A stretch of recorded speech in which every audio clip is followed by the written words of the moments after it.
Hello, and this is my poster presentation on hypnosis. So I want you to think for a second about what hypnosis is. A lot of people are gonna think of a guy in a magic hat holding a wand telling you you're gonna get very sleepy, but this isn't really the case. So what really is hypnosis? Hypnosis can be defined as a changed state of awareness and increased relaxation and focus. A person is more likely to change behaviors when asked. So this is an oversimplification of the left and right brain, so it's not scientifically accurate, but this is something that's often used to describe it to patients who are undergoing hypnosis. So we have the left and the right brain, and the left brain is really associated with information, while the right brain is your creative side, and it's going to be more intuitive. So often it's described as tapping into that right brain. Now I want you for a second to focus on this thought, and really just try to forget your surroundings. Were you able to focus on that and forget your surroundings? Well, that's just demonstrating how someone might feel under hypnosis. Of course, it's going to be a lot more severe than that. You're going to really forget your surroundings, but that's just helping you feel that feeling. Now, right here we have some things that are common in helping people reach hypnosis. So we have that flame from a candle, watch, which I know is pretty stereotypical, but it is used, and then vivid imagery. So how does hypnosis really work? Hypnosis involves being led by a trained professional to focus attention on suggestions. Together, the patient and the professional construct what is called a hypnotic reality, or an image that the patient feels is true. So this might be what you see under hypnosis. I know probably not, but wouldn't that be nice to see that? Next, we're going to move on to the stages of hypnosis. First, we have induction. During this stage, you begin to ignore distractions and focus your attention typically on one thing, such as that candle flame or that image that we already talked about. The induction stage also includes controlled breathing and progressive muscle relaxation. After that, you're going to go to the deepener stage. So relaxation and focus is taken to a deeper level. This level is typically associated with descending imagery to induce the other state of awareness. These images can include numbers descending, walking downstairs, or sinking into a comfortable bed. Next, we have suggestions. At this stage, the person being hypnotized is open to change. The hypnotist will use imagery and carefully chosen language to guide a person to change. An example of the imagery used at this level would be a person who smokes being guided to see themselves with black and clean lungs. They would then be asked to walk towards the version of themselves they'd like to become. Finally, we're going to end with emergence.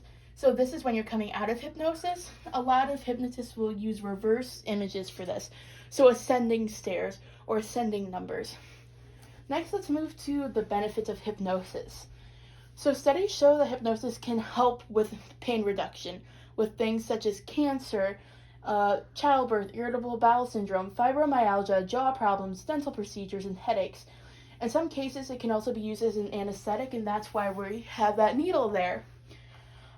It's also known for its ability to change behaviors, which we said, so it can help reduce anxiety. So there are some limitations to this, though.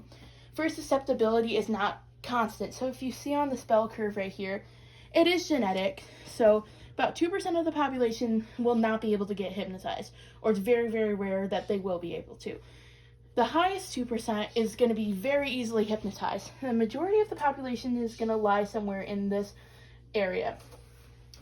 And then another limitation is that while it can reduce this pain and it can reduce your anxiety, it's not going to cure it. It's just part of your therapy to help reduce it.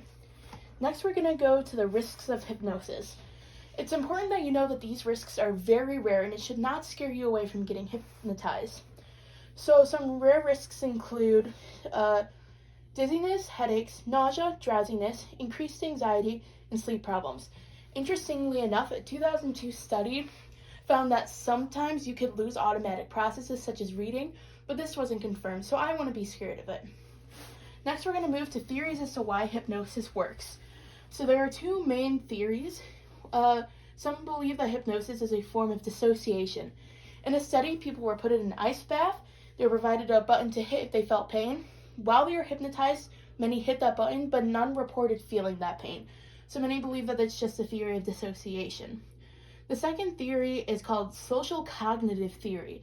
So this theory suggests that people that are getting hypnotized are playing along with it, basically. that society has dictated that that's how you should act when you're hypnotized, so they are going along with that act. We're going to end this presentation with some common myths. So first, we're going to talk about hypnosis can unlock repressed memories. That just is not true. Hypnosis is an altered state of consciousness. A person cannot remember or know something that they do not know in regular consciousness. Next, you can't remember what happened during your hypnosis session.